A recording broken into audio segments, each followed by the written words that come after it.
Assalamualaikum warahmatullahi wabarakatuh. Berjumpa lagi dengan saya Ustazah Suherni, guru matematik kelas 5B Madrasah Ibtidaiyah Al-Huda. Ustazah akan memberikan materi tema 2 tentang udara bersih bagi kesehatan. Ustazah mohon kepada anak-anak untuk memperhatikan slide yang akan saya tampilkan.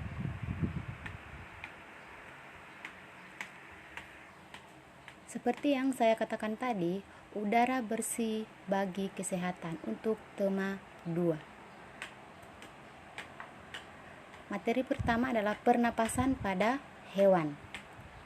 Nah, pada setiap hewan itu mempunyai alat pernapasan yang berbeda-beda.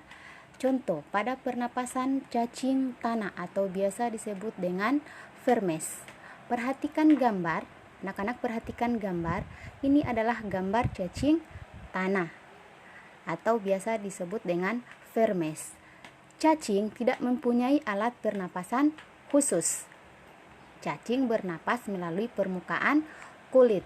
Jadi cacing ini bernapas, dia menggunakan permukaan kulitnya. Kulit cacing selalu basah dan berlendir. Itu dia guna untuk memudahkan penyerapan oksigen dari udara. Jadi bernapas itu adalah menghirup oksigen dan mengeluarkan gas karbon dioksida. Jadi yang dihirup itu adalah udara yang bersih. Yang dikeluarkan itu adalah udara yang kotor. Contoh karbon dioksida. Jadi itu adalah udara yang kotor. Udara yang bersih itu adalah oksigen. Oleh karena itu, karena cacing tidak mempunyai alat pernapasan khusus, dia hanya bernapas melalui permukaan kulitnya, maka cacing menyukai tempat yang lembab untuk menjaga supaya kulit tubuhnya selalu basah dan berlendir. Di bawah permukaan kulit cacing yang tipis, jadi anak-anak perhatikan gambar. Nah, pada kulit cacing, ini adalah pada kulit cacing. Jadi pada kulit cacing itu ada kapiler. Jadi ada namanya kapiler darah. Nah, disitulah ada terjadi pertukaran CO2 dan O2. Jadi yang masuk itu adalah O2. Kemudian itu terjadi pada permukaan kulit karena dia bernapas menggunakan kulit. Maka yang dia keluarkan adalah gas karbon dioksida. Di bawah permukaan cacing yang tipis itu terdapat pembuluh darah. Itu yang ada panah kapiler. Jadi kapiler itu adalah pembuluh darah. Saat udara masuk melalui kulit, oksigen diikat oleh darah.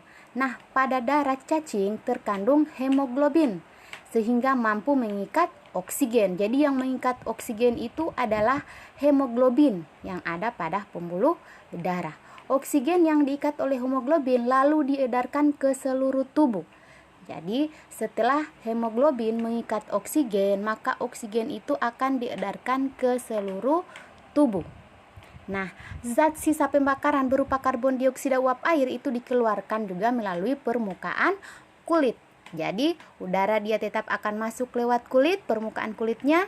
Nah, yang masuk itu adalah oksigen, kemudian akan keluar karbon dioksida dan uap air. Nah, yang keluar itu adalah udara yang kotor. Jadi udara yang bersih itu adalah oksigen, sedangkan udara yang kotor itu adalah gas karbon dioksida dan ada uap air.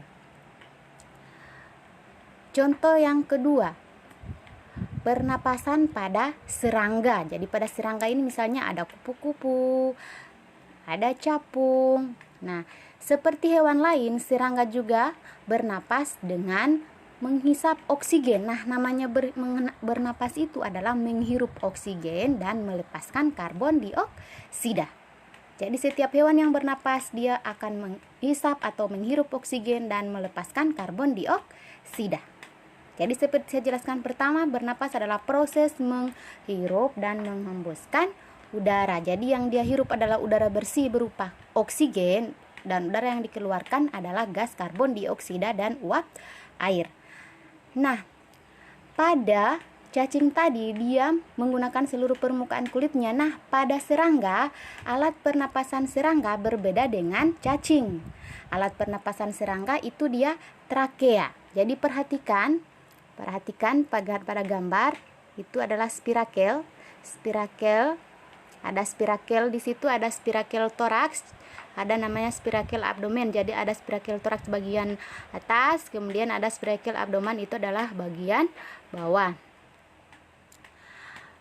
Nah, alat pernapasan serangga dia berupa sistem tabung yang memiliki banyak percabangan di dalam tubuh. Nah, percabangan trakea itu yang disebut dengan trakeola. Jadi, kalau pada serangga, dia alat pernapasannya adalah trakea.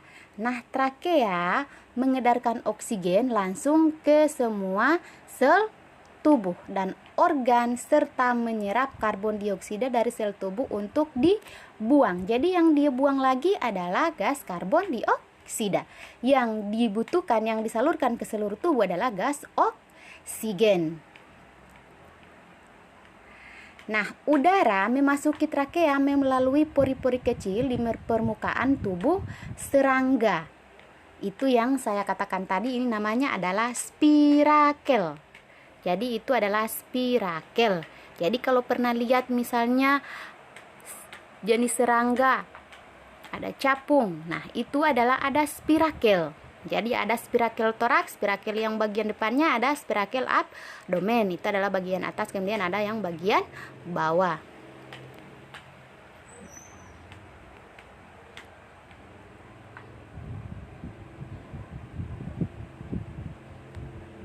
Nah, jadi udara yang masuk ke trakea melalui pori-pori kecil. Nah, pori-pori kecil itulah yang dikatakan dengan spirakel. Selanjutnya, udara beredar melalui pembuluh darah kecil.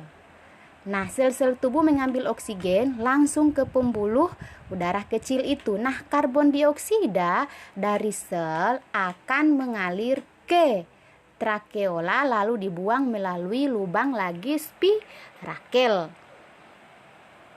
Tapi kalian harus perlu ingat bahwa alat pernapasan pada serangga adalah trakea.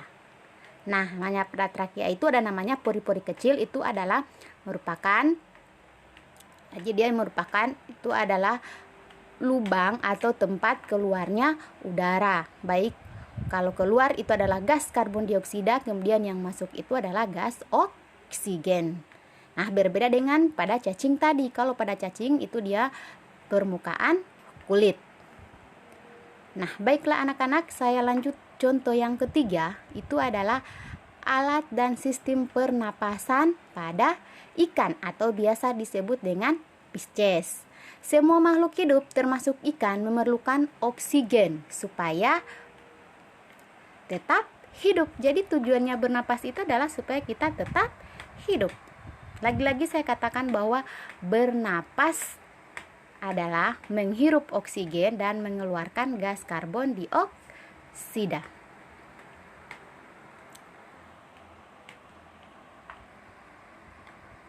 Pengambilan oksigen melalui proses pernapasan yang melibatkan organ pernapasan. Nah, sekarang ikan bernapas dengan khusus mirip saringan yang disebut dengan ingsan. Nah, yang mana sih ingsan itu?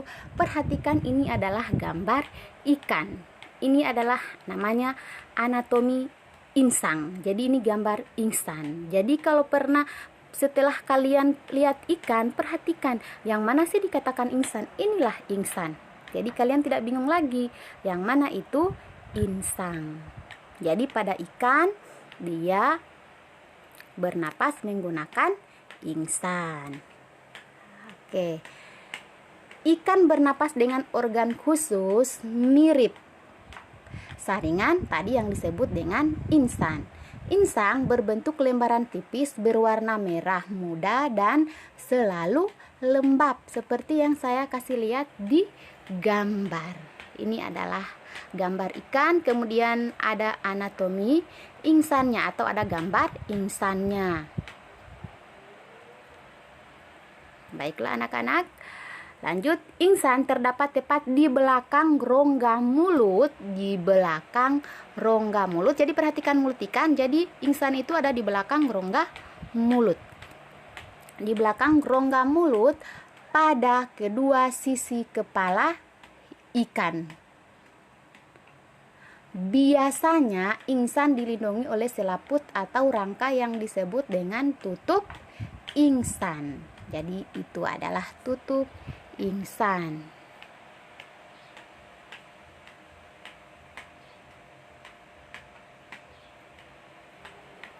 Jadi pada insang juga ini ada pembuluh darah. Jadi yang di sebelah itu adalah, lihat, perhatikan, ada pembuluh darah pada insang, ada lengkung insang, kemudian ada filamen pada insang. Lanjut.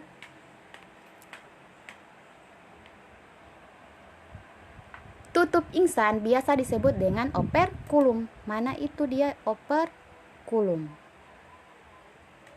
Lihat, itu adalah operkulum. Jadi tadi yang dibilang pada insang itu ada tutup insang atau operkulum, itu operkulum.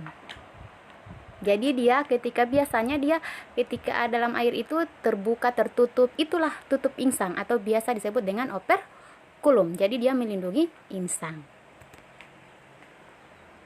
Di balik tutup insang terdapat 4 deret insang yang saling tumpang tindih. Nah, pada insang terdapat pembuluh darah halus. Pembuluh darah halus itu adalah pembuluh darah. Jadi itu adalah gambar insang. Setelah pembesaran pada insang itu adalah gambar insang. Ini ya gambar insang ini ya. Ini ya anak-anak, ini ya, ini. Jadi operkulum ini adalah tutup insangnya. Jadi ini insang. Baiklah anak-anak, lanjut. Pada insang terdapat pembuluh darah halus. Pembuluh darah itulah dapat menyerap oksigen yang terkandung dalam air dan melepaskan lagi karbon dioksida dari darah. Insang juga berfungsi sebagai alat pengeluaran garam-garam dan sebagai penyaring makanan.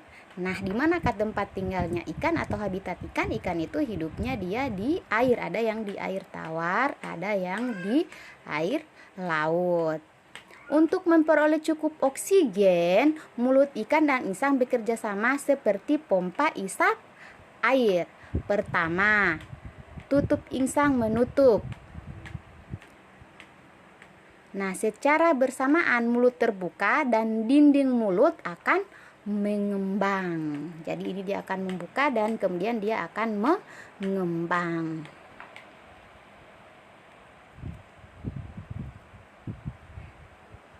Saat itulah air akan terisap masuk. Lihat, ada aliran air, jadi air itu dia akan masuk. Jadi pada saat kapan air akan masuk? Jadi saat bersamaan mulut terbuka dan dinding mulutnya mulai mengembang. Nah, rongga mulut itu akan menyempit dan mulut akan menutup. Nah, secara bersamaan tutup insang dia akan terbuka. Nah, dengan tutup insang yang terbuka, air akan keluar dari mulut dan melewati insang. Saat itulah oksigen dari dalam air terserap dan karbon dioksida akan dikeluarkan. Jadi ingat, selalu ada oksigen dan karbon dioksida. Iya, karena bernapas itu adalah menghirup oksigen dan mengeluarkan gas karbon dioksida. Jadi ikan bernapas menggunakan insang. Baiklah anak-anak, lanjut pada contoh hewan berikutnya. Tapi sebelumnya, saya akan jelaskan ini adalah gambar insang. Lihat, ada gambar insang. Jadi kalau pada mulut ikan, lihat itu ada rahang, kemudian ada tutup insang di bagian bawah. Nah, pada gambar kiri atas, jadi pada gambar kiri atas, ditunjukkan saat pernapasan akan dimulai. Nah, mulut ikan akan membuka dan rongga mulut mengembang untuk menghisap air. Kalau gambar anak panah biru itu menunjukkan aliran air. Yang ini anak panah biru, ini menunjukkan aliran air masuk ke dalam rongga mulut. Kalau gambar sebelah kanan, ini kan tadi baru sebelah kiri. Nah, ini yang aliran air akan masuk ke dalam rongga mulut. Kalau yang sebelah kanan itu menunjukkan saat berikutnya mulut ikan menutup dan tutup insang membuka. Nah, gerakan mulut ikan dan tutup insang ini secara bersamaan akan memompa air keluar dari rongga insang. Nah, anak panah biru ini menunjukkan aliran air. Jadi aliran air itu dia akan keluar. Jadi aliran airnya akan keluar melalui insang. Baik anak-anak, lanjut. Alat dan sistem pernapasan pada amfibi. Amfibi, apa itu amfibi? Amfibi itu adalah hewan yang hidup di dua tempat, di darat dan di air. Contohnya adalah katak. Jadi ketika orang mengatakan kata amfibi, berarti contoh hewannya adalah katak. Amfibi artinya hewan yang hidup di dua alam atau dua tempat, di darat dan di air. Katak termasuk hewan amfibi, hewan yang hidup di darat dan di air. Saat masih berupa kecebong, itu kecebong atau berudu. Katak hidup di dalam air dan bernapas menggunakan insang. Jadi ketika katak masih dalam bentuk kecebong atau berudu, dia bernapas menggunakan insang. Tapi ketika dia sudah jadi katak dewasa, maka dia bernapas menggunakan paru-paru. Jadi dia bernapas menggunakan paru-paru. Jadi dia bernapas menggunakan paru-paru.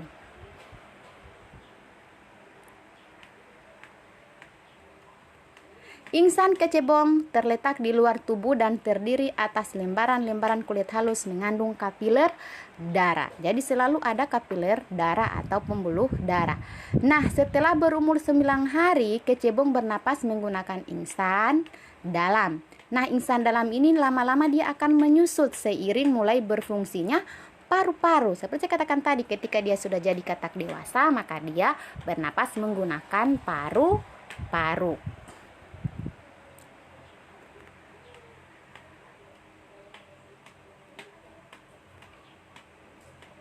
Katak dewasa bernapas menggunakan paru-paru dan permukaan kulit. Permukaan kulit dia gunakan ketika dia berada di tempat yang lembab atau di tempat yang basah. Nah, di dalam paru-paru terdapat banyak gelembung udara yang sangat kecil, berselaput dan penuh dengan kapiler darah. Di dalam gelembung udara, oksigen diserap dan karbon dioksida lagi akan dikeluarkan. Nah, selain dengan paru-paru, katak juga bernapas melalui kulit. Jadi seperti saya katakan tadi, permukaan kulit katak selalu basah agar memudahkan penyerapan oksigen dari udara. Jadi ketika dia berada di tempat yang basah atau lembab, dia bernapas menggunakan paru-paru. Tapi kalau dia berada di tempat yang biasa atau di tempat yang kering, maka dia bernapas menggunakan paru-paru. Ketika dia berada di tempat yang basah atau lembab, bernapas menggunakan permukaan kulit. Maaf tadi ya, agak keliru. Jadi katak ketika dia jadi kecebong atau berudu, dia bernapas menggunakan insang. Nah, lama-kelamaan insang ini dia akan menyusut karena kecebong sudah mulai mengalami perubahan dari kecebong menjadi katak. Ketika dia sudah jadi katak dewasa, maka dia sudah bernapas menggunakan paru-paru. Nah, katak dewasa ini ketika berada di tempat yang basah atau lembab, maka dia bernapas menggunakan permukaan kulit. Karena di tempat yang basah, jadi dengan permukaan kulit maka memudahkan dia bisa menyerap oksigen dari udara. Baiklah anak-anak, lanjut. Alat dan sistem pernapasan pada reptil. Apa itu reptil? Jadi hewan reptil itu contohnya adalah ular, ada kadal, ada cicak, ada buaya, juga ada biawak. Reptil sama juga dengan katak, bernapas dengan paru-paru, tapi dia tidak menggunakan insang atau menggunakan kulit, dia hanya bernapas menggunakan paru-paru. Perhatikan gambar ini adalah gambar ular. Jadi ini menunjukkan bahwa ini adalah paru-paru. Jadi bernapas menggunakan paru-paru. Paru-paru leptik terletak di dalam rongga dada dan dilindungi oleh tulang rusuk. Paru-paru reptil sederhana dengan beberapa lipatan dinding yang dapat memperbesar permukaan paru-paru. Namun, paru-paru kadal dan buaya lebih kompleks dengan beberapa belahan dan berstruktur seperti spons. Jadi berbeda pada ular. Pada reptil yang sering berkubang di air, misalnya buaya. Nah, lubang hidungnya itu dapat ditutup selama dia akan menyelam. Nah, dengan begitu air tidak akan masuk ke dalam paru-paru. Jadi seandainya lubang hidungnya dia tidak ditutup, maka air itu dia akan masuk ke paru-paru. Makanya karena dia menyelam dalam air, maka lubang hidungnya itu dia ditutup selama dia menyelam. Tujuannya dia supaya air tidak masuk ke dalam paru-paru. Lanjut anak-anak, alat dan sistem pernapasan pada burung atau biasa disebut dengan aves. Inilah burung. Burung jadi burung. Udara akan masuk. Jadi ada trakea, ada kantong udara anterior dan ada kantong udara posterior. Jadi lihat udara, kantong udara dalam paru-paru. Burung bernapas dengan sepasang paru-paru. Jadi dengan paru-paru lagi. Paru-paru terletak di rongga dada. Udara yang mengandung oksigen masuk melalui lubang hidung dan pangkal paru sebelah atas.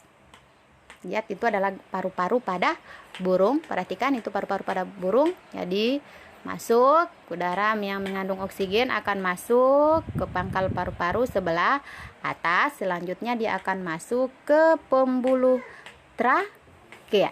Jadi setelah ke paru-paru, lihat alurnya. Setelah ke paru-paru, dia akan masuk ke pembuluh trakea. Perhatikan, ke trakea. Dari trakea udara, jadi dari trakea udara sebagian masuk ke paru-paru dan sebagian lagi masuk ke kantong udara. Jadi dari trakea ada yang masuk ke paru-paru dan ada yang masuk ke kantong udara. Burung menghirup udara sebanyak-banyaknya saat tidak terbang. Sebaliknya, pada saat terbang, burung tidak menghirup udara. Udara diembuskan dari kantong udara ke paru-paru. Jadi pada saat dia terbang, dia menggunakan kantong udara. Kantong udara berfungsi sebagai tempat penyimpanan udara. Makanya tadi dari trakea, sebagian udara itu masuk ke paru-paru, sebagian lagi akan masuk ke kantong udara. Jadi itu yang akan dia gunakan pada saat dia akan terbang. Saat tidak terbang, burung menghirup udara sebanyak-banyaknya. Udara yang dihirup itu kemudian disimpan dalam kantong udara. Saat terbang, burung tidak menghirup udara, melainkan mengambil dari kantong udara. Kantong udara juga membantu burung saat terbang, membantu mencegah hilangnya panas tubuh yang terlalu besar dan akan memperkeras suara pada burung. Baiklah anak-anak, lanjut. Alat dan sistem pernapasan pada mamalia. Hewan mamalia, hewan memama biak. Hewan yang menyusui anaknya. Contoh, ada sapi, ada kuda, ada kerbau, ada lumba-lumba kalau di air, ada duyung, ada paus. Itu adalah contoh mamalia air. Tapi ingat, sapi, kambing bukan mamalia air. Jadi mamalia air itu adalah paus, duyung, ada lumba-lumba. Kalau mamalia darat ada kambing, ada sapi, ada kuda, ada kucing. Yang jelasnya ciri hewan mamalia itu adalah memama biak atau menyusui anaknya. Jadi dia melahirkan dan menyusui anaknya. Mamalia adalah jenis hewan yang menyusui anaknya. Perhatikan, ada hidung, ada trakea, ada paru-paru, ada bronkiolus, ada pembuluh darah arteri, ada pembuluh darah veni, dan ada alveoli. Ada dua jenis mamalia darat dan ada mamalia air. Jadi ada mamalia darat dan ada mamalia air. Mamalia darat tadi saya bilang, kayak kasih contoh kambing, kuda, kerbau, sapi, kucing. Mamalia air misalnya paus, duyung, dan lumba-lumba. Nah, alat pernapasan pada mamalia darat itu dari hidung. Jadi alat pernapasan mulai dari hidung, pangkal tengkorak, pangkal tengkorok, batang tengkorok, dan paru-paru. Perhatikan gambar pernapasan pada kuda berikut.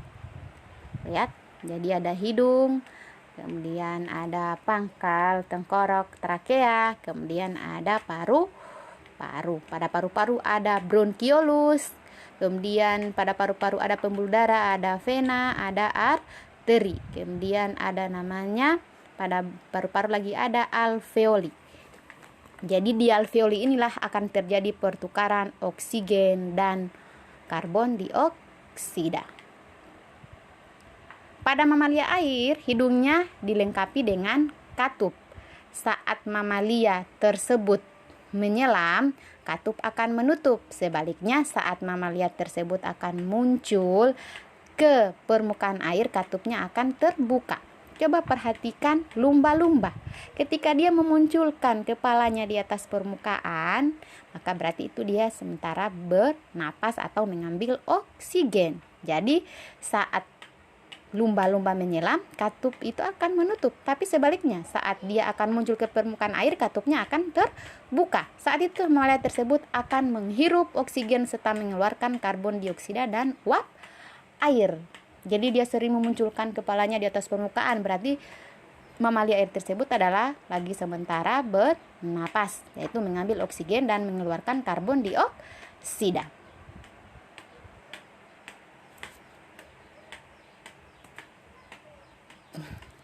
Baiklah anak-anak, itu adalah alat pernapasan pada hewan. Sekarang ada sistem pernapasan pada manusia. Jadi manusia juga masuk pada mamalia, namun alat pernapasnya dia lebih kompleks. Manusia bernapas itu untuk memasukkan udara ke dalam tubuh.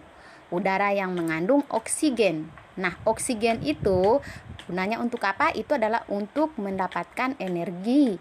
Nah, dari mana sih itu energi? Energi itu adalah diperoleh dari makanan.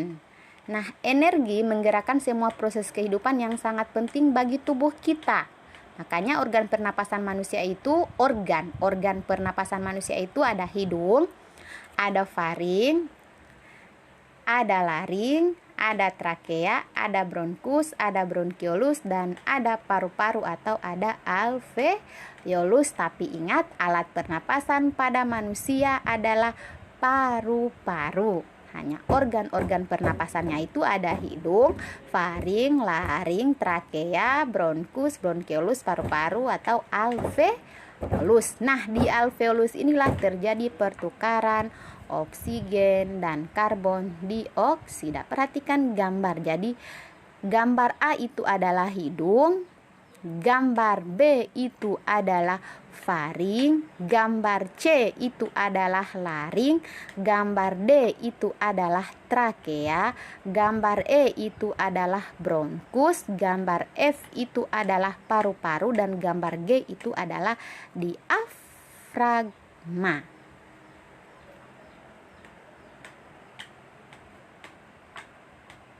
Jadi diafragma itu merupakan sekat rongga dada dan rongga perut. Hidung, organ pernapasan manusia hidung.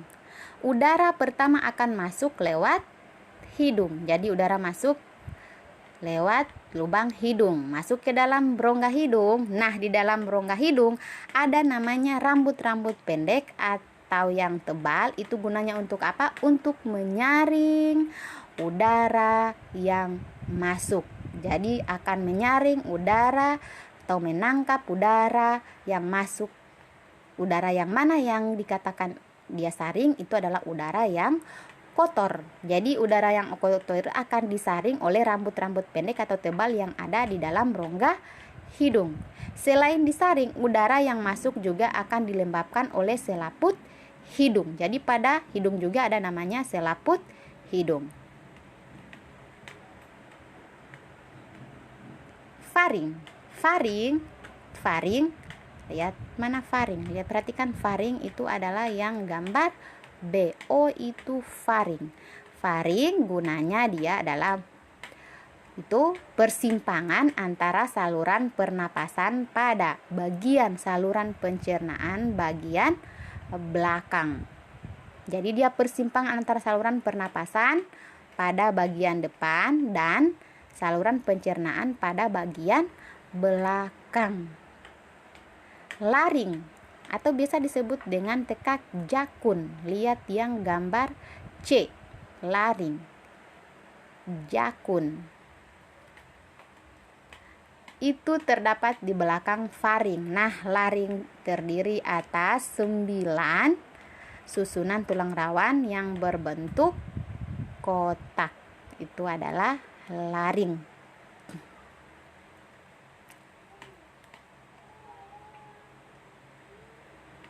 Lanjut, organ keempat, trakea atau batang tenggorokan. Pada trakea terdapat jaringan yang disebut silia. Nah, silia inilah yang akan bergetar atau bergerak mendorong keluar debu dan bakteri yang masuk. Jadi ketika debu atau kotoran bakteri yang masuk, maka akan didorong oleh silia yang terdapat pada trakea. Jadi dia akan keluarkan. Karena itu sangat membahayakan tubuh kita atau organ pernapasan kita. Bronkus merupakan percabangan dari trakea. Lihat yang E. Bronkus merupakan percabangan. Jadi lihat bronkus, lihat bagian E. Bronkus merupakan percabangan dari trakea serta terdiri atas bronkus kiri dan ada yang namanya bronkus kanan, karena paru-paru ada paru-paru kiri dan ada paru-paru kanan. Bronkiolus, kemudian ada bronkiolus, itu percabangan dari bronkus. Jadi jadi lihat E itu adalah yang gambar E ini, ini adalah bronkus. Di bronkus ini ada lagi percabangan-percabangannya, itu dikatakan dengan bronkiolus. Kemudian lanjut alveolus. Jadi di alveolus terdapat di dalam paru-paru. Ini merupakan tempat, seperti katakan tadi, tempat terjadinya pertukaran antara oksigen dan karbon dioksida. Kemudian pada alveolus ini akan dikelilingi kapiler darah yang bentuknya seperti anggur. Lihat, ini saya jelaskan ini ya, perhatikan ya anak-anak.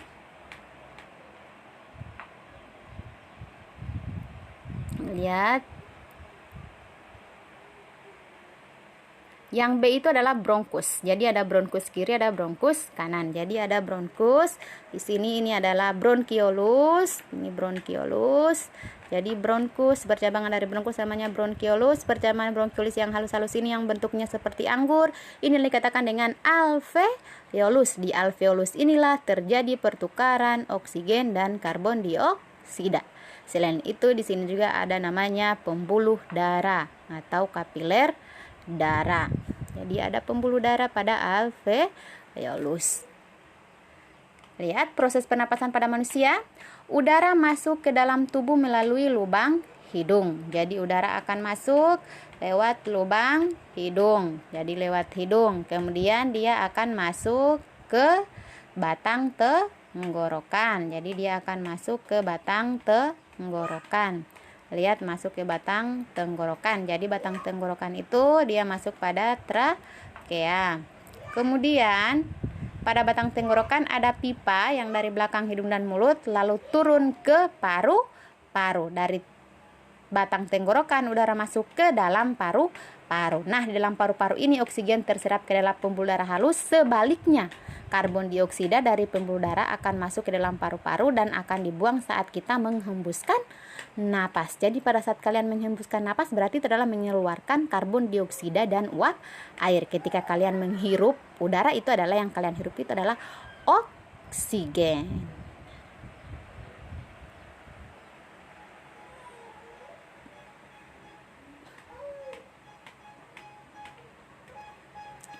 Baiklah anak-anak, itulah organ pernapasan pada hewan dan manusia. Insya Allah apa yang saya jelaskan bisa bermanfaat dan kalian telah bisa mengerti. Terima kasih atas perhatiannya. Selanjutnya saya akan berikan tugas. Ini adalah tugasnya. Tuliskan organ pernapasan pada manusia.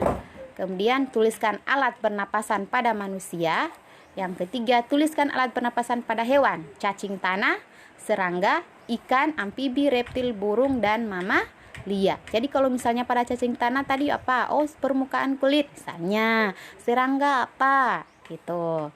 Ingat tadi di alat pernapasan pada manusia saya menekankan ada kata organ dan ada alat pernapasan. Jadi organ-organ apa saja yang berperan pada saat proses pernapasan manusia. Kemudian apa alat pernapasan pada manusia? Baiklah anak-anak, terima kasih. Sekian. Billahi taufiq wal hidayah. Assalamualaikum warahmatullahi wabarakatuh. Selamat mengerjakan tugas, sukses selalu.